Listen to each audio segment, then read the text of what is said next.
Bismillahirrahmanirrahim. Assalamualaikum warahmatullahi wabarakatuh. Waalaikumsalam.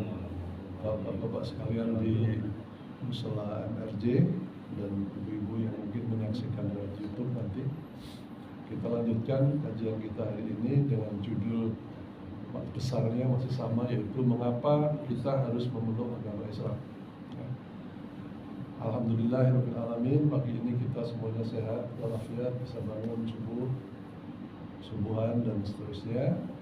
Pada saat ada saudara-saudara kita yang mungkin bangkit dari tempat tidurnya nggak sanggup. Jadi ini harus kita syukuri betul, kita bisa bangun sehat, melangkahkan kaki ke mushola dan seterusnya. Salawat dan salam buat junjungan kita Nabi besar Muhammad SAW. Berkat beliau kita alhamdulillah tertuntun, terpandu menjadi umat yang bertauhid. Ini kenikmatan luar biasa yang juga harus kita syukuri. Pada saat, kalau menurut statistik di dunia ini sekarang ada sekitar 1 miliar orang tidak beragama. Mungkin tidak dihitung satu-satu ya, tapi di survei, kalau misalnya ada orang lewat ditanya, percaya ada Tuhan nggak? Percaya. Oke, berarti itu percaya ada Tuhan. Agama apa? Nggak ada. Jadi ada banyak orang percaya ada Tuhan tapi tidak beragama, tidak mau mengikuti salah satu agama yang ada, itu disebutnya agnostik. Ya. Tapi ada lagi percaya ada Tuhan nggak? Tidak. Nah itu yang jawab langsung tidak, digolongkan ateis. Nah pagi ini kita akan membahas dua itu, ateis dan agnostik. Is it natural atau bikin-bikinan aja? Atau hanya attitude saja bahwa dia menolak keberadaan Sang Pencipta? Karena kalau saya menolak, ada yang bikin nggak mouse ini? Ya orang waras jawabnya iya ada kan. Soal siapa yang bikin nggak tahu kita. Tapi kalau sampai bilang ada yang bikin, nggak ada. Itu tergolong ateis dalam urusan mouse ini. Pertanyaan berikutnya, apakah kalau seluruh dunia ini mengatakan bahwa mouse ini tidak ada yang bikin, lalu sang pembikinnya nggak ada? Kan enggak. Pembikinnya tetap ada, hanya dia nggak tahu, nggak kenal, atau tidak mengakui keberadaannya. Jadi posisi orang ateis itu seperti itu, rejection attitude, dia menolak sesuatu yang secara naluri, secara natural mestinya ada. Kan, nggak mungkin kalau itu mobil putih itu ada dengan sendirinya di situ, nggak bisa.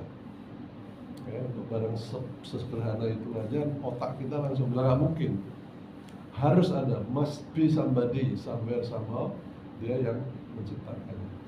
Nah, siapa yang ngikutin berita pelantikan Perdana Menteri Inggris kemarin? Bukan juga ya, namanya siapa sekarang Mbak?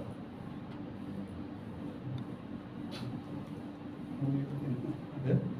Menteri Inggris pengganti ini ya, pengganti yang paling Pengganti Sunil ya. Sudah ada. Saya cuma baca artikelnya siapa? Pak Dahlan Ihsan. Dia nulis buku judulnya Pemilu Dungu. Pemilu Dungu. Di Indonesia pemilunya sudah sekian bulan yang lalu sampai hari ini belum ada dan sebagainya. Di Inggris pemilunya tanggal 4, tanggal 5 udah dilantik Perdana Menteri. Cepat sekali, sudah lengkap dengan susunannya, karena mereka simpel kan, begitu partai X menang dalam pemilu, maka ketua partainya langsung jadi Perdana Menteri, dia sudah nyiapin menterinya segala macam, nggak ribet kayak kita. Nah di situ dalam Ihsan nulis, nah, Pak Teguh barangkali tahu siapa nama Perdana Menteri baru sekarang Inggris? Baru duduk ditanya. Ya? Nah, agamanya apa?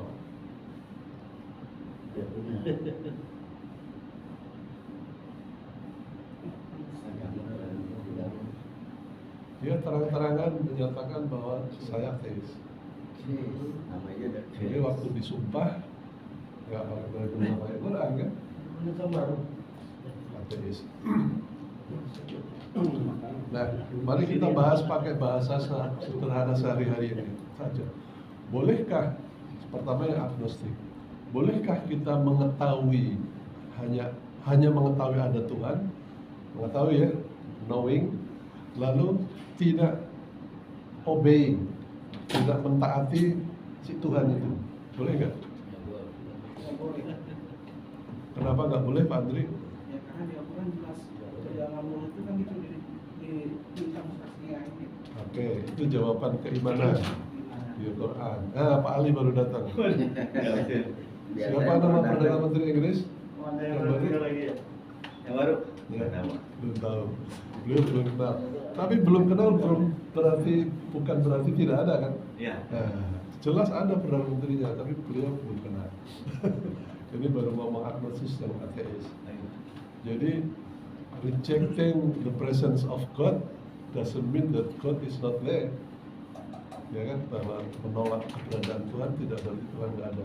Nah, kembali ke agnosis tadi, bolehkah kita mengetahui saya percaya ada Tuhan? Terus agamamu apa? Nggak ada. Saya nggak mau ikut Islam, nggak mau ikut Kristen, nggak mau ikut ini. Saya gini aja, mau-maunya dia gitu, sambil percaya ada Tuhan. Boleh nggak? Is it allowed to be like that? Pak Teguh, Pak Adil tadi nggak boleh katanya. Karena Quran bilang kita berjanji sebelum lahir. Dalam cara pandang siapa nih? Nggak Ya boleh. Pak, Amir yang saya tanya. Oh, dari saya. Kalau saya nggak boleh. Nggak boleh, alasannya? Jangan pakai dalil dulu deh, Hmm. alasan logis saja. Ya, orang kalau mengetahui kan pasti apa namanya? Logikanya dia harus mematuhi. Materi, oke, pakai Kalau- logika. Kalau tahu harus patuh. Pak Budi, Aturan itu dilanggar, kayak zina, mabuk, bebas, boleh.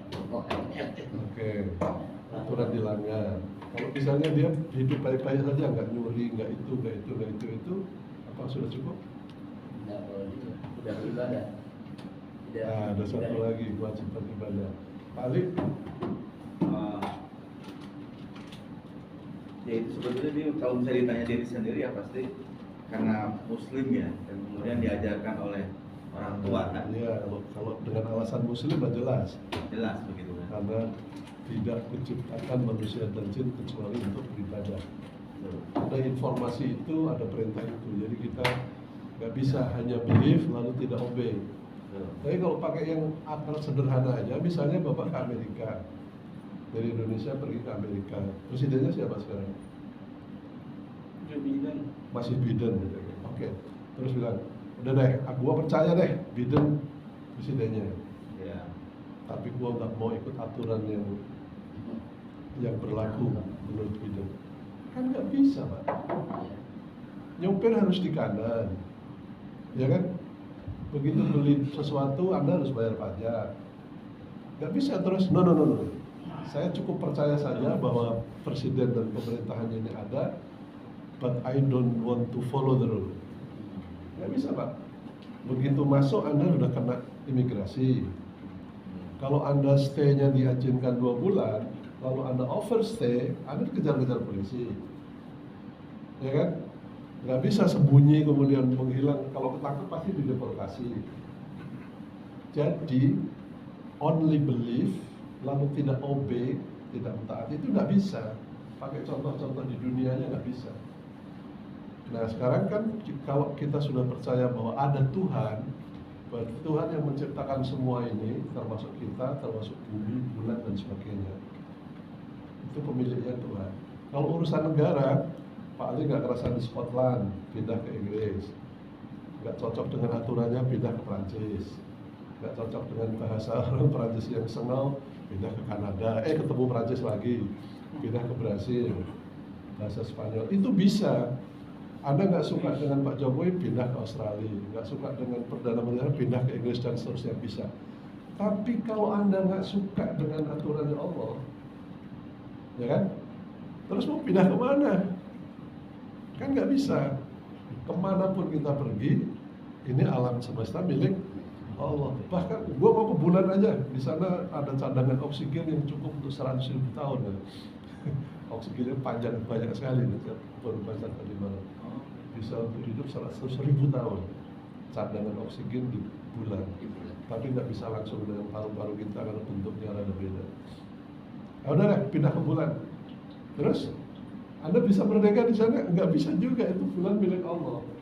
Ada aturan main yang harus ditaati. Jadi kesimpulannya, agnostik hanya percaya kepada Allah, tapi tidak mau ngikutin aturannya, dalam arti tidak mau memeluk agama. Apalagi kalau si Allah atau si Tuhan ini sudah menentukan bahwa agama yang saya ridhoi adalah X. Ya kan, saya ridho itu agama atau tata cara kehidupan adin ya, kalau teman-teman anak muda yang kemarin ke rumah nyebutnya adin, the way of life. Yang diridhoi oleh Allah hanya Islam, lalu dia nggak mau masuk Islam, berarti tidak mengikuti aturan sang pencipta yang dia sendiri sudah percaya tadi. Jadi agnostik berarti jawabannya natural apa tidak? Tidak. Itu melawan kodrat. Itu hanya rejection di kepalanya aja gitu. Ya, jadi hanya menolak. Apalagi yang ateis. Agnostik kan masih mending tuh, percaya tapi nggak mau ikut agama apapun. Nah kalau yang ateis, dia bilang ada Tuhan nggak ada.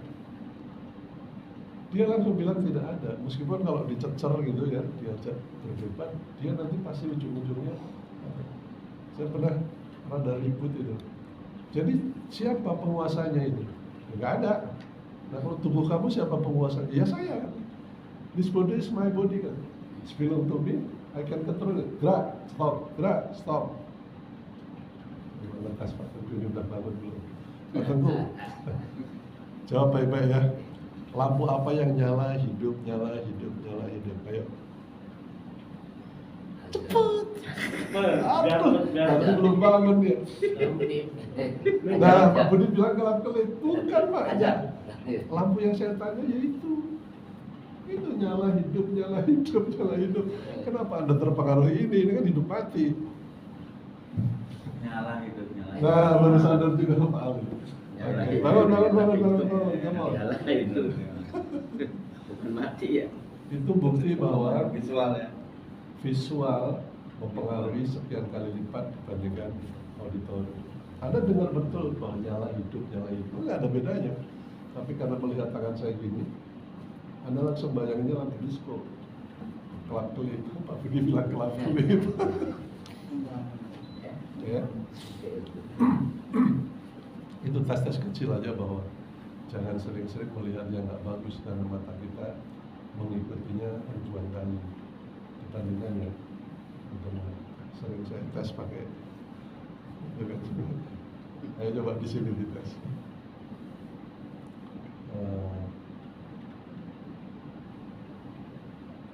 Tangannya dijauhin gitu, sejauh-jauhnya. Sudah. Nah sebelum saya melakukan sesuatu, ini perintahnya begini. Nanti tangan ini kita dekatkan ke kepala, akan kita tempelkan ke jidat. Ya, sudah ya. Perintah. Sudah jauh begini, mata kanan merem. Atau kiri, kalau nggak bisa tutup pakai mata. Lalu gimana sih, kepala atau gini ya, sudah terserah deh. Lalu dekatkan jari kita ke kepala, lihat ke jari kita lekat-lekat, terus tempelin. Nah, sudah kan? Tempelin kemana? Yang masih ingat jidat Pak Ali, Pak Tarwan tempelinnya ke dagu, ikutin saya. Ya, Bapak tempelin kemana Pak Ustaz? Ke dagu ya? Kalau bisa deketin terus tempelin plok. Nah, kan ke dagu dia. Padahal perintahnya tadi udah jelas. Nanti tempelin ke jidat. Ada yang tangan kiri juga tutupnya, padahal tangan kanan tutup. Belum sampai semenit 2 menit, perintahnya tempelkan jidat. Begitu saya kasih contoh tempel ke dagu, itu kalau di yang ratusan ya, 90% tempelnya ke dagu. Serius. Meskipun perintahnya jelas sekali.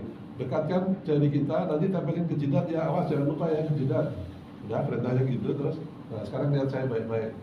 Mata kiri bareng, deketin, fokus, plok. Semuanya ke dagu Pak. Karena ngelihat. Iya, artinya visualisasi itu jauh lebih kuat mempengaruhi seorang dibandingkan ini. Gitu. Jadi hati-hati. Kalau tiap hari nonton TV-nya 4 jam itu kelakuannya udah kayak di TV aja. Karena watching, anak-anak watching. Oke, lanjut ya. Jadi yang agnostis tadi itu tidak natural, menyatakan Tuhan ada tapi tidak mau mengikuti aturannya. Apalagi yang ateis, seperti kasus Perdana Menteri Inggris sekarang, beliau menyatakan dirinya ateis. Ganti sunat ya? Iya. Sunat. Bukan, sudah kayak pengganti ya, penggantinya sudah. Sunat kan? Sudah. Sudah nama-nama. Chris Miller, Chris Miller. Iya, Bismillah ya? gitu. Apalagi ateis. Jadi itu sudah sangat normal. Nah, ateis itu seperti apa? Hanya mengetahui tanpa mengetahui. Itu seperti anak kecil, dari kecil diopeni orang tua, disuapin, dimandiin, setelah bisa mandi sendiri, tapi baju dan air disediakan orang tua, ya kan, udah besar, pindah rumah dan sebagainya. Setelah besar dia nggak mau mengakui jasa si orang tua. Nggak harus nyembah sujud kaki, nggak harus cium tangan, cium kaki, cium tangan aja nggak mau. Mengakui jasa orang tua aja nggak mau. Dia hanya bilang, oh itu kan kewajiban dia. Memang kewajiban dia membesarkan anak-anak. Nggak harus kita tiap bulan berkunjung, tiap tahun harus tiap hari harus telepon bilang terima kasih. Nah, ateis itu kira-kira seperti itu. Ya. Tergolongnya menjadi ungrateful. Tidak berterima kasih. Lebih parah lagi kalau berterima kasihnya ke yang salah. Ada teman-teman di agama lain yang ngasih kehidupan ini Allah, tapi dia berterima kasih ke orang lain. Seperti Anda dikasih menginap di Kempinski sebulan gratis, dikasih kesempatan, lalu Anda terima kasihnya ke satpam atau penjaga pintu. Harusnya kemana? Ke bosnya Kempinski lah. Anda cari nomornya. Entah bagaimana, itu yang ngasih voucher bisa nginep sebulan gratis di penthouse itu yang semalam 10 juta. Itu pasti bukan manajernya, bukan security-nya, itu pasti si bosnya yang ngasih instruksi kirim voucher ke Pak Ali. Boleh nginep sebulan. Nah, kalau sampai setelah sebulan Anda berterima kasihnya ke office boy sama penjaga yang di resepsionis, Anda berterima kasih pada pihak yang salah. Anda harusnya cari sampai ketemu ownernya, lalu saya tanya, terima kasih ya. Saya nggak tahu gimana caranya, tapi ini pasti dari kamu. Ya. Nginep di kamar termahal bisa sebulan gratis. Nggak mungkin ini keputusan security atau office boy. Nah, kalau yang ngasih kehidupan kita ini Allah, lalu kita terima kasihnya ke yang lain, menyapa yang lain, itu lebih parah lagi. Musyrik kan jadinya. Orang musyrik itu hukumannya seperti naik ke langit dadanya sesak, atau seperti jatuh dari langit disambar burung. Nah, itu salah satu keajaiban Quran ya. Oksigen dikenal orang itu tahun 1774 oleh Priestley, atau Pascal menemukan bahwa ada tekanan udara yang berbeda-beda itu tahun 1648. Sebelum itu orang nggak ngerti bahwa udara ini ada seratannya ya, makin dekat dengan permukaan air laut paling padat itu oksigennya 20%, naik berkurang, naik berkurang, naik berkurang. Tadi malam saya baca artikel, paru-paru kita masih bisa bernafas antara ketinggian 10.000 meter sampai 25.000 meter. Tidak mungkin lah, mati kamu. Di Himalaya 8.800 saja orang udah megap-megap. Ya, kekurangan oksigen itu mulai dari ketinggian 3.000. Ada namanya akut titik-titik sindrom. Sindrom kekurangan oksigen akut, mulai dari ketinggian 3.000. Gejalanya, Anda lagi jalan terus buka jaket tiba-tiba. Udah jelas dingin sekali Anda buka jaket, berarti termostatnya ngaco. Sensor termostatnya ngaco, dia buka, waduh gerah. Nah, kalau Anda punya temen naik gunung kayak gitu, segera dia gitu, ngaco kamu, ketinggian 3.000 gerah, turun, harus turun. Nah itu kalau papan pengumuman di Himalaya itu, kalau Anda ngalamin seperti itu, di ketinggian 3.000 buka jaket, terus muntah-muntah, terus ngahuleng, sudah minum teh tetap ngahuleng, you have to go back, turun sampai ke ketinggian 1.000. Di sana harus istirahat. Kalau gejalanya hilang, Anda boleh naik lagi. Kalau enggak, Anda diangkat helikopter turunin ke bawah. Jadi kalau itu 3.000 4.000 Pak, apalagi di puncak 8.800 itu orang harus bawa tabung cadangannya 3 atau 4 biji untuk naik terus turun. Kan puncaknya pendek ya, tapi ngantrinya kayak orang mau nonton bioskop, pegangan tali semua. Jadi ilmu bahwa di atas oksigennya turun itu baru abad 16 atau 17 paling cepat. Tapi Al-Quran di surat Al-Hajj 31 itu orang yang tidak mau beriman itu seperti akan mendapatkan malapetaka. Orang yang musyrik itu mendapatkan malapetaka yang dahsyat sekali, seperti orang jatuh dari langit, bukan dari pohon loh, bukan jatuh dari pohon, bukan jatuh dari atap rumah gitu. Bahasa Al-Hajj 31, coba Pak Dedi di Pilarian Pak, Al-Hajj 31. Terjemahannya ya.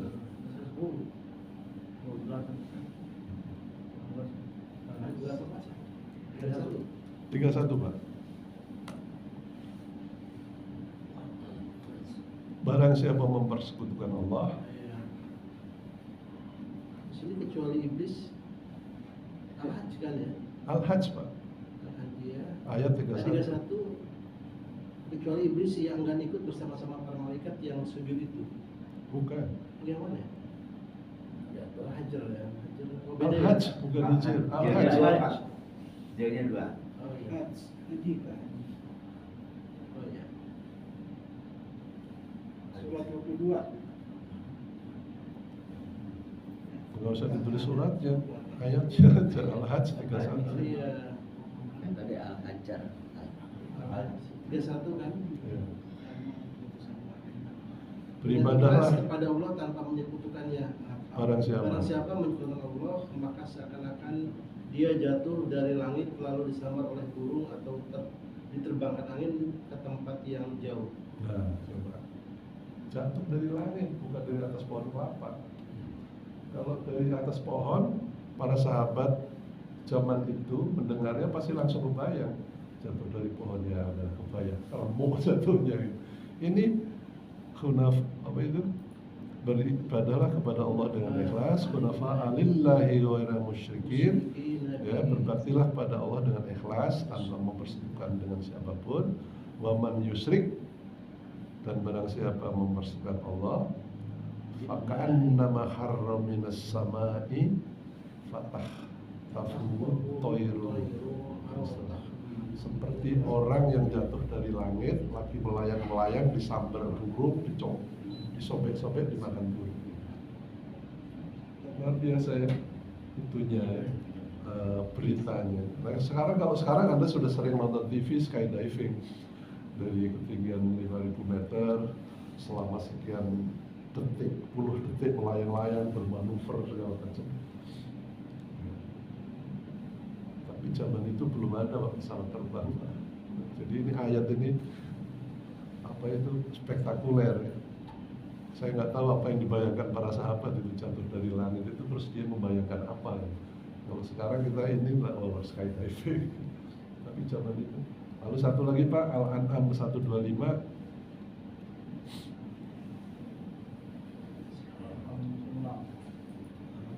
Al-An'am 125. Enam.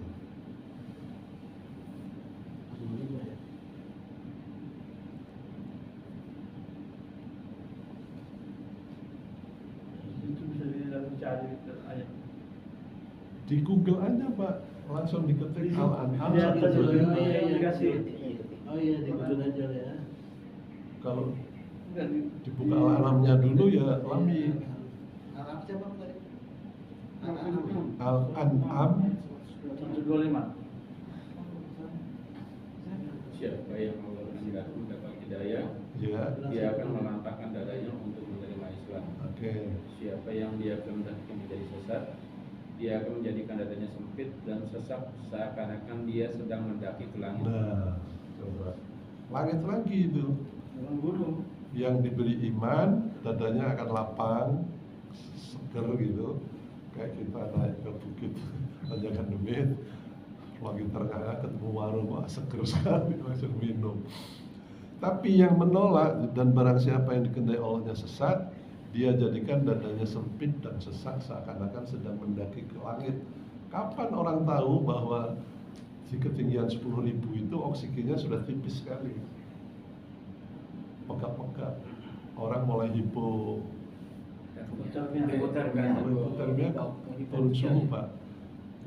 Ada lagi istilah kurang oksigen, hipoksigen lagi. Gitu. Jadi pekat-pekat Pak. Saya ngalamin waktu naik ke base camp pertama Himalaya, di ketinggian 3.000 nginepnya hanya semalam. Di ketinggian 4.000 wajib nginepnya minimum 2 malam. Aklimatisasi. Jadi begitu datang nginep, lalu besoknya kita muter-muter di situ aja, nggak boleh naik. Jadi aturannya setiap naik 600 meter harus nginep, naik 600 meter harus nginep. Sehingga dari Lukla ketinggian 2.200 sampai base camp ketinggian 5.400 itu 9 hari. Dari segi jarak pendek sekali kilometernya, tapi kan miring gini. Jadi atur naik 600 nginep, naik 600 nginep, dan di bazar itu nginepnya 2 malam, lalu ada satu lagi di atas nginepnya 2 malam. Ada 2 tempat yang kita diwajibkan oleh peraturan setempat ya, harus 2 malam minimum. Oh, padahal nginep 2 malam itu ya Allah suhunya -15. Itu apa ya? Ya? Penyesuaian kan? Iya, paru-paru kita supaya penyesuaian. Nah, ada satu orang yang melakukan pendakian ke Himalaya hanya seminggu kalau nggak salah, sejak berangkat dari Amerika datang ke Nepal, langsung naik, langsung pulang. Hanya satu orang ini, cewek. Kenapa? Karena dia melakukan aklimatisasinya di sana, di rumahnya. Selama 2 tahun dia bikin tenda sendiri, dia set up dengan udara tipis, dengan suhu dingin. Tiap hari kerja, ngantor dan sebagainya di situ. Selama 2 tahun, Pak. Sehingga diizinkan oleh Asosiasi Pendaki Himalaya, karena dia sudah bisa membuktikan seperti itu. Dari Amerika datang ke Kathmandu, langsung naik, turun, pulang. Ya. Itu rekodnya buat di Google. Orang tercepat dari berangkat dari rumah sampai masuk rumahnya lagi. Sampai puncak? Iyalah, 8.800. Padahal di base camp 4 itu hanya ini gunung gini kan, ini base camp 4 itu di sini. Hari itu harus naik tek dan turun ke base camp 4. Di situ itu biasanya nginep 2-3 hari, ngabisin gas, tabung gas. Serpanya kan naik bawa tabung gas Pak, tabungnya 60 kilo itu 2 Pak. Orang serpa sana. Orang kita bawa badan segini aja. 25 jam 50 menit ya? Berapa? 25 jam 50 menit dia naik. Nah, berarti Satu hari. itu dari base camp 4 itu berarti itu terus naik. Kalau dihitung dari rumah Pak, sejak berangkat dari California, terbang lalu pulang lagi, kalau nggak salah hanya 15 hari. Cepat ya? Sangat cepat sekali. Normalnya berapa lama? Bisa sampai sebulan. Dari Indonesia? Karena yang lama itu Pak, harus transit, harus nginep, ada yang nginep 2 hari, ada yang 3 hari gitu loh di base campnya. Kalau Anda nggak mau kehabisan oksigen. Nah itu namanya aklimatasi. Ilmu tentang udara bahwa 100 meter turun sekian, 100 meter turun sekian atmosfer itu kan baru Pak. Tapi Al-Quran sudah menyebutkan orang yang tidak mau beriman itu oleh Allah seperti orang yang disempitkan dadanya, seperti orang yang sedang mendaki ke langit, bukan mendaki bukit Pak. Itu Al-An'am 120, mendaki ke langit. Zaman itu tahun 1400 tahun yang lalu kan nggak kebayang. Para sahabat, saya nggak tahu deh, coba baca sirah ya.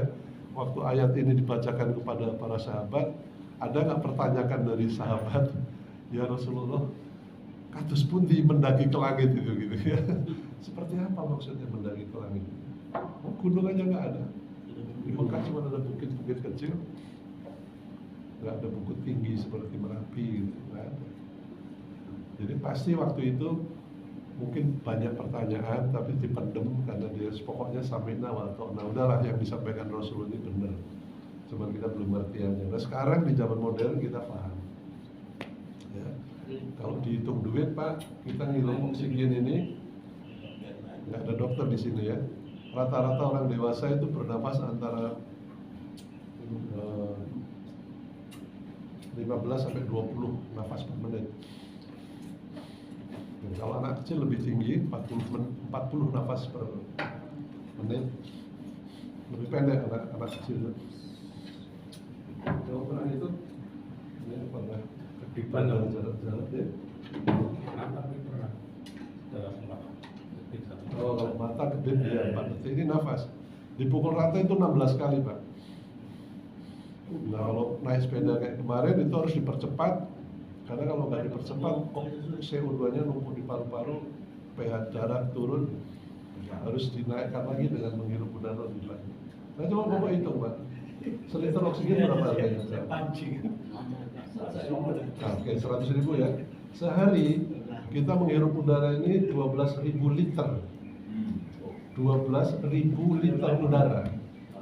20%-nya oksigen. 20%-nya. 20 itu seperlima ya.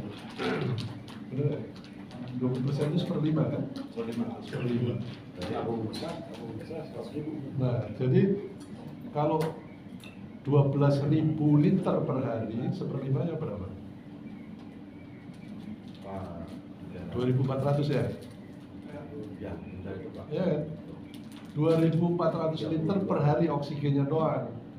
Seliternya berapa? Satu tabung gede 100.000. Isinya berapa liter? Panjang. Iya, berapa liter? 20 kilo kan. Ya, anggap aja 20 liter. Harganya berkisar Pak, antara paling murah 20.000 per liter sampai yang mahal sekitar 500.000 per liter, tergantung kemurniannya. Anggap aja 50.000 per liter. Lalu sehari kita ngabisinnya 2.400 liter. Ente sudah nggak hidup berapa lama?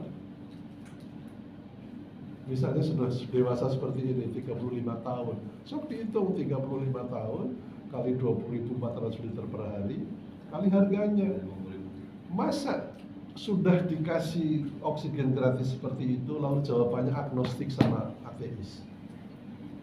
Kan itu kayak anak kecil kurang ajar. Waktu dia bertingkah nggak beres, orang tuanya, kamu ini gimana? Setelah main nama terlalu. Nah, terlalu. Kalau di hubungan keluarga kayak anak kecil durhaka, nggak mau mengakui jasa orang tuanya, nggak mau mengakui jasa ibunya, apalagi kurang ajar, tempeleng dan sebagainya. Dan ateis dan agnostik itu di mata Tuhan kayak gitu. Apalagi yang sampai menyembah yang lain, musyrik. Tidak berpikir. Kalau Iya, kan level paling rendahnya berarti tidak berterima kasih Pak Andri. Tidak ungrateful, tidak berterima kasih. Kan paling nggak, ya Allah, makasih ya, kasih oksigen. Miliaran nih harganya nih. Sudah 60 tahun saya hidup. At least begitu. Lalu sebagai orang sehat kan, kalau dia ini pasti ada Tuhan. Kan harusnya nyari. Siapa sih sebetulnya Tuhan ini? Agama kok ada 2.400 di dunia ini sekarang. Siapa? Kalau dia nyari, masuk agama 1, masuk agama 2, masuk agama 3. Nanti ketemu kayak kawan saya di Brisbane ini, pusing dengan Trinitas, pergi ke India dia jadi pendeta. Bukan hanya belajar Hindu, sampai jadi pendetanya. Masih belum tenang juga hidupnya, sudah pakai seragamnya. Pindah ke Thailand, langsung pelontos gundul jadi pendeta. Pulang ke Brisbane, dia akan jadi kepala wihara di Brisbane. Wihara Buddha Pak. Berapa tahun, dia tetap gak tenang juga. Aduh. Nah saya ketemunya di diskusi antar agama di Brisbane. Duduk sebelah saya tanya, what make you become Muslim? Dia bilang, I was stabbed by the sword of Islam. Hah? Mana lukanya? No. Dia bilang, saya tertikam dengan pedangnya Islam. Kan saya kaget, saya kira ditikam beneran. Maksudnya apa? Luka? No. Pedang Islam itu maksudnya adalah Qul Huwallahu Ahad. Saya baca itu, saya merasa kayak tertikam. Ini yang saya cari. Gitu Pak. Jadi agnostik itu, kalau dia mengakui ada Tuhan, lalu berterima kasih, lalu kan mikir dia, ini siapa ini? Jangan sampai berterima kasih ke satpam tadi. Nginep di Kempinski, terima kasihnya ke GM-nya. Ini salah alamat lah. Harus ke ownernya. Nah, kan begitu logika kita itu, nyari sampai ketemu. Masuk sini, bukanlah masa Tuhan banyak. Aduh, bukanlah masa Tuhan nggak mengetahui semuanya. Ya, syarat Tuhan salah satunya apa? Maha mengetahui, maha kuasa, maha mengetahui. Dalam pengertian maha mengetahui dan maha kuasa, berarti kuasa berbuat apa saja dan mengetahui apa saja, termasuk mengetahui semut hitam mana yang sedang bergerak di tengah hutan gelap tengah malam. Iya kan? Termasuk mengetahui isi hati kita masing-masing. Ayo Pak Budi lagi mikirin apa? Lampu belum mati kan? Misalnya. Jadi kalau definisi maha mengetahuinya itu sampai selevel seperti itu, kemudian ada definisi lain, Tuhan turun ke bumi, menjelma menjadi manusia untuk merasakan bagaimana susahnya jadi manusia. Melanggar yang tadi nggak? Ini sangat pelanggar. Ngapain Tuhan harus turun ke bumi jadi manusia hanya untuk merasakan gimana jadi manusia? Itu langsung tercoret itu syarat bahwa Tuhan harus maha mengetahui itu. Dia nggak perlu turun. He knows very well. Manusia itu gua yang ciptain, gua tahu nih kalau gecat pasti nangis, kalau kesandung pasti teriak. Kalau berdoa dikabulkan pasti bahagia. Itu dia udah tahu semua. Apalagi lalu si yang turun itu harus dikorbankan, disalib dan sebagainya. Itu illogical, melanggar kriteria tentang Tuhan. Nah kalau si agnostik yang tadi nyari lalu ketemu konsep seperti itu, diterima nggak? Ya pasti dia nggak lah, saya lagi nyari Tuhan yang maha kuasa, masa begitu, dia nggak mau. Lalu ketemu Quran, lalu ketemu 99 sifat Allah tadi, dan seterusnya. Nah ini nih, Allah, nama Tuhannya Allah, nama nabinya Muhammad, nama agamanya Islam, syariatnya sudah dicontohkan. Meskipun haji baru dicontohkan hanya sekali ya Pak ya. Sekali-sekalinya itu Rasulullah pergi haji, langsung disebut haji wada, pertama dan terakhir. Tapi artinya semuanya sudah dicontohkan. Puasa sudah dicontohkan, sholat tiap hari 5 kali, bayar zakat dicontohkan. Setiap hari Pak Fairuz baca hadis, habis sholat asar Rasulullah bergegasnya nggak kira-kira sampai ngelompatin para jemaah, lompatin pundak, lari ke kamar, balik lagi ditanya sahabat, ya Rasulullah kenapa tadi buru-buru seperti itu? Apa coba jawabannya? Sedang sholat dia ingat ada sekeping emas di rumahnya. Rumahnya kan nempel di Masjid Nabawi. Nggak boleh itu nginep berhari-hari gitu. Harus disedekahkan. Nah, artinya perintah sedekah sudah disampaikan, contohnya sudah dicontohkan komplit Bapak Ibu. Beliau menikah, beliau punya anak, mau memelihara anak yatim sudah. Semua syariat yang disampaikan di Quran itu sudah jelas. Maka orang agnostik yang tadi nyari Tuhan harusnya oke, ini dia. Saya selama ini hanya mengakui, inilah saatnya saya mematuhi. Gitu Pak. Jadi kalau seorang agnostik dari hanya mengetahui ada Tuhan, tadinya tidak mau obey sama sekali, bahkan abai. Kalau dia nyari, dia akan ketemu di Quran dan insya Allah jadi Muslim. Gitu Pak. Jadi judulnya tetap sama, mengapa orang jadi Islam. Antara lain, satu harus tahu berterima kasih kepada pihak yang benar. Anda ngisep oksigen tiap hari for free. Kalau orang Inggris bilangnya the best thing is always free kan? The best thing in the world itu Ya sekarang nih yang bikin kopi, ya sekarang Bapak yang bikin kopi kan Pak Dharma. Nah itu kita terima kasih pada yang bikin, tapi harus ada yang ultimate-nya. Kita terima kasih pada yang menumbuhkan kopi itu. Yang menciptakan saya. Jadi Pak Wasid, pertanyaan Pak. Siap. Nah, Oke. kalau saya baca Lee Kuan Yew itu kan seorang agnostik gitu ya. Ya, dia mengaku ya dia Tuhan, tapi dia yakin dengan menerapkan aturan yang luar aturan agama itu bisa memajukan Singapura. Dan itu terbukti.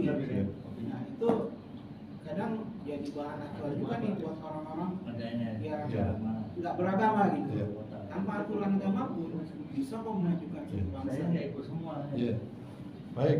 Jadi ini pertanyaan bagus. Lee Kuan Yew agnostik, terbukti dengan keagnostikannya hanya menggunakan akal budi bisa memajukan Singapura. Itu kita akui, semuanya kita akui. Pertanyaan berikutnya, Did he live life after life? Itu pertanyaannya. Setelah hidup ini ada apa? Nah, kalau dia bilang nggak ada apa-apa, itu problem. Karena ternyata setelah hidup ini ada apa-apa. Secara logis, misalnya, banyak yang ngasih contoh sih. Misalnya, kita suka atau nggak suka dengan keadilan? Suka kan? Bahkan kita menuntut dengan keras supaya adil ya. Bagaimana kalau ada sekian orang yang sudah merampok, sudah membunuh, saking pinternya nggak ketahuan. Sudah membunuh 100 orang, sudah ngerampok triliunan rupiah, saking lihainya di dunia ini, dia nggak ketahuan, hidup terhormat, rumah gede dan sebagainya. Lalu dia meninggal, kemudian nggak ada apa-apa, adil nggak? Nggak adil. Lo kok enak bener, nggak ada apa-apa. Harus ada pengadilan di sana, lepas dari pengadilan di dunia, tapi harus ada pengadilan di akhirat. Logically akal kita menuntut bahwa ada hereafter namanya, kehidupan setelah di dunia. Nah, maklum konsep agama masuk, agama Islam. Sehebat apapun Lee Kuan Yew, dia di dunia saja. Tapi setelah di dunia dia apa? Kalau tiba-tiba dia nanya, misalnya setelah ketemu Allah, Allah nanya, hey, lu saya kasih hidup sampai 70 tahun, lu nggak sekalipun bilang terima kasih ke saya? Terus dia mau jawab apa? Saya kan agnostik, nggak bisa Pak, udah ketemu nih sama Allah ya. Lu mau jawab apa? Gua kasih sehat, kaya raya dan sebagainya. Tak satu pun sekalipun kamu pernah bersujud rukuk ke saya. Kanan kirimu ada masjid. Orang di Singapura orang Muslim banyak, persatuan Tionghoa Muslimnya kuat. Masa sih kamu nggak lihat? Lihat sih. Terus kenapa nggak ikut? Ya, saya nggak mau percaya. Repot Pak. Repot. Pertanggungjawabannya di akhirat repot. Jadi kemajuan Lee Kuan Yew di dunia kita akui, tapi pertanyaan berikutnya, apa yang dihadapi setelah hidup? Bagi yang bilang hidup setelah mati ini nggak ada kehidupan, itu hanya di dunia dia bisa pertahankan pertanyaan itu. Tapi secara logis itu tidak adil, tidak adil. Karena banyak sekali kriminal yang sangat lihai, sangat terlindungi dan sebagai anak pejabat tinggi, orang kaya raya, bunuh, merampok segala macam, tapi terhormat hidup terus mati. Terus kita percaya kan memang nggak ada apa-apa setelah itu, nggak bisa. Akal kita menuntun bahwa harus ada keadilan yang abadi, yang paling tinggi, yaitu pengadilan di akhirat. Sama kayak Firaun ya. Baik. Jadi repot nanti kalau yang percaya bahwa kan ateis itu kayak orang bertaruh, yang udah pernah saya ceritain ya. Coba kita taruhan. Satu, bahwa setelah mati nggak ada apa-apa. Yang kedua, setelah mati ada apa-apa perhitungan. Anggap aja 50-50 Pak. 50-50, bisa ada, bisa tidak. Kan kita sama-sama belum mengalami. Oke. Sebagai penjudi atau gambler yang baik, Anda mau prepare yang mana? Pikirkan kalau ada. Ya kan? Karena setelah mati nggak bisa balik Pak. Kalau Anda penjudi yang baik, Anda harus memikirkan peluang. Kalau ada gimana? Kalau ada gimana? Nah, kalau begitu sampai ke pertanyaan ini, kalau ada ya harus ada persiapannya. Persiapannya di dunia kan? Nah, persiapannya kita cari agama yang paling baik, ketemu Islam, nanti kita bayar zakat, sholat, puasa dan sebagainya. Ini dalam rangka prepare kalau ada bagaimana. Nah, bagi yang yakin nggak mungkin ada, lalu dia nggak bikin preparasi sama sekali, minum, mabuk, merampok, apa aja dia lakukan di dunia ini dengan pikiran nggak ada. Begitu mati, kalau nggak ada, ya nggak apa-apa, aman. Buat kita yang sudah jungkir balik sholat, kemudian nggak ada perhitungan, aman juga nggak? Aman juga, nggak apa-apa. For him okay, for us okay. Itu peluang pertama, tidak ada apa-apa. Gimana kalau ada apa-apa? Alhamdulillah kita selamat. Lah dia nanti kayak ayat di Quran itu, ingin kembali ke dunia lagi. Kalau boleh saya bersedekah.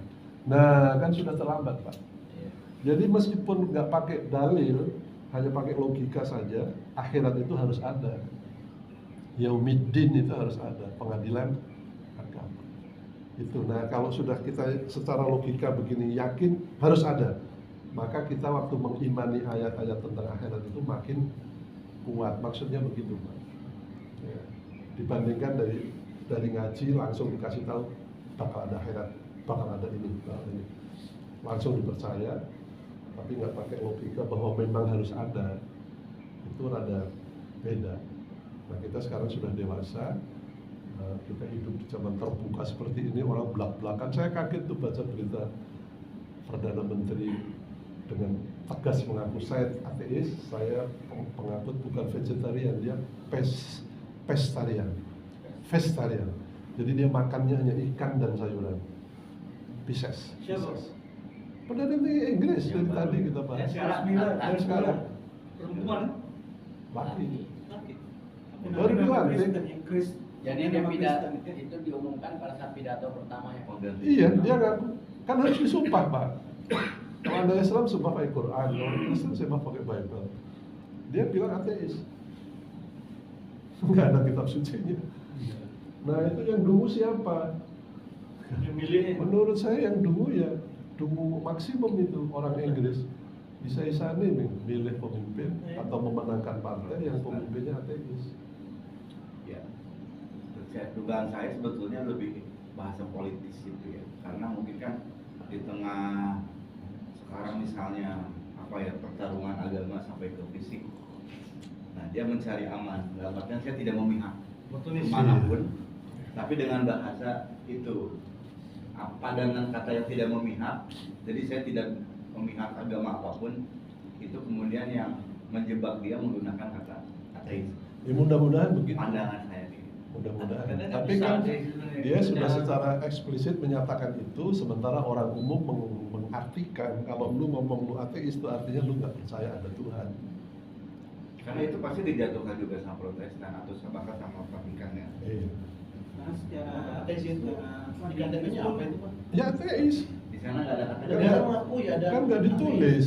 Nggak ada KTP. Kalau di Inggris Itu ada KTP. Agama itu nggak ditulis, Pak. Paspor. Artinya nggak ada agama. Cuma di Indonesia aja.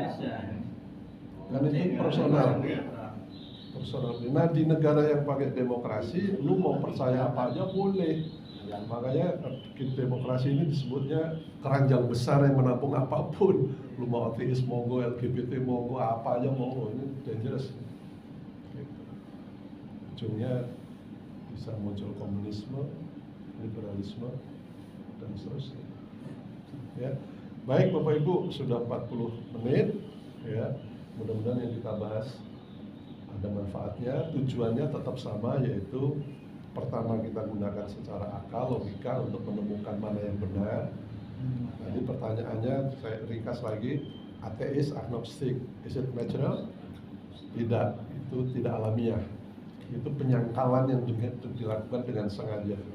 Karena kalau akal yang sehat, mestinya dia harus mengakui minimum kayak agnostik bahwa Tuhan itu ada.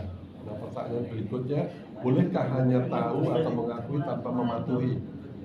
Nggak logis kalau hanya tahu tanpa mematuhi. Sudah saya kasih contoh tadi, Anda pindah negara harus langsung, baru mau masuk aja pakai dicap imigrasi dia kok. Nggak dicap ya nggak bisa masuk, artinya Anda nggak ngikutin aturan masuk. Baru mau masuk aja sudah harus ngikutin aturan. Nggak bisa hanya mengakui, gue percaya deh Malaysia itu ada presidennya dan sebagainya. Nah, terus, ya gue pengen masuk aja, nggak bisa. Dicap atau dideportasi, gitu kan?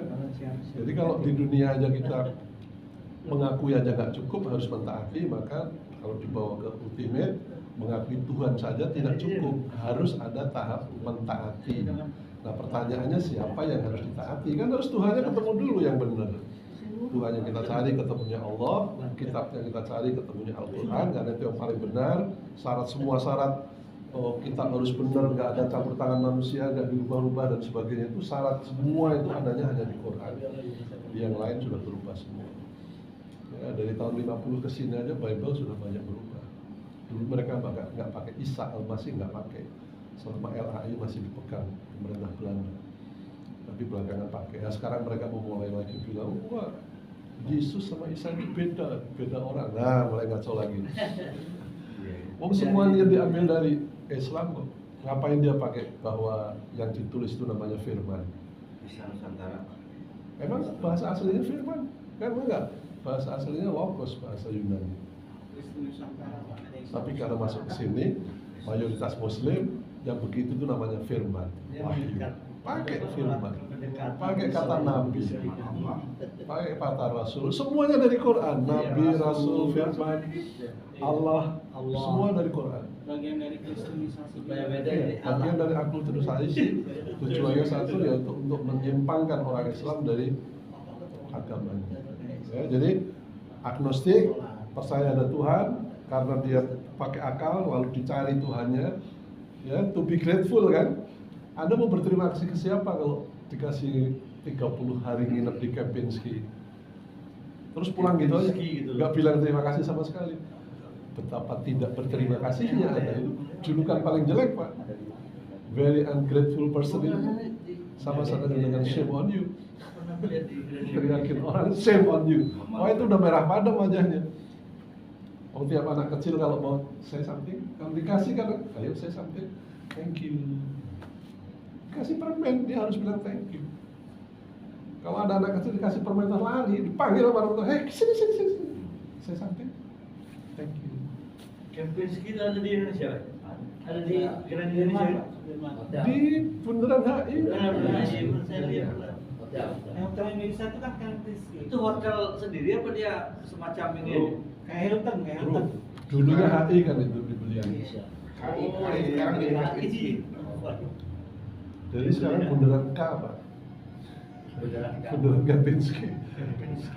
Bukan Bundaran HI. Kenapa sekarang agama itu kebanyakan anak muda, hampir anak muda perempuan.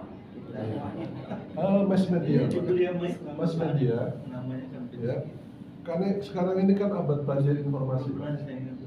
Banjir informasi. Dulu tahun 90-an aja kita udah nganggap banjir informasi. Contoh paling mudah, Bapak pergi ke perpustakaan, itu ada satu jurnal yang sejak dipajang di situ. Saya dulu suka nyari biochemical engineering. Itu ada satu jurnal yang sejak nongkrong di situ, misalnya tahun 90. Saya buka tahun 92, yang baca baru satu. Karena ada bekasnya di belakangnya. Jebret pinjam Pak Ali tanggal sekian itu kan, jebret pinjam Abdul tanggal sekian. Jadi banyak jurnal yang saya tarik, saya buka baru satu. Sudah 5 tahun, sudah 4 tahun. Artinya informasi itu banjir, belum sempat dibaca seperti Anda sekarang baca WA. Emang dibaca semua?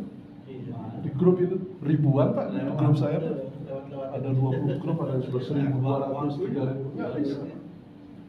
Banjir informasi. Nah anak-anak muda ini sekarang Mau keluar grup otaknya itu flooded, kebanjiran informasi. Gara-gara itu seminar. Nggak sempat menggunakan nalarnya, lalu ngikutin yang lagi ngetren aja. Agnostik, gaya namanya keren agnostik, Nah, deket-deket dengan. Jadi kalau menurut anak saya sekarang itu gerakannya itu anak muda ya, itu ada gaya Pak, justru malah gaya. Jadi gaya itu kayak semacam sekumpulan orang-orang, termasuk petinggi-petinggi, bahkan Tom Cruise misalnya ya. Dia itu bahwa sebetulnya gini ya, levelnya mungkin peningkatan dari dulu kan manusia menganggap bahwa dirinya sebagai sebuah bagian dari sistem. Iya. Jadi manusia ada karena sebagai sebuah sistem. Tiba-tiba ada, tapi sekarang itu menjadi gaya. Nah sistem itu ada di creator kan. Makanya dalam film-film kayak misalnya bahkan Transformers itu sudah mengajarkan ketuhanan karena ada the creator. Bahkan film-film kayak Alien juga ada sisipan itu, tapi itu bukan. Tapi samar sekali. Tapi bukan oleh agama itu Pak, tapi ada namanya gerakan gaya. Life, ya gaya lah, lifestyle. Itu Pak, jadi nggak dalam sekali, tapi terbawa arus, terbawa gaya. Kalau orang, iya mode. Kalau orang Jawa nyebutnya rubuh gedang. Kalau ditanya agamanya apa? Agnostik. Wah semua agnostik. Begitu. Anak muda semua kali. Baik, kita tutup dulu ya. Terima kasih. Mudah-mudahan diskusi kita ada manfaatnya. Kita lanjutkan minggu depan dengan topik yang judulnya masih sama, mengapa orang harus memeluk Islam. Kita ambil topik yang lain hari ini, agnostik dan ateis, is it natural. Mohon maaf jika ada kekurangan. Kita tutup dengan Alhamdulillah. Alhamdulillah. Terima kasih. Assalamualaikum warahmatullahi wabarakatuh.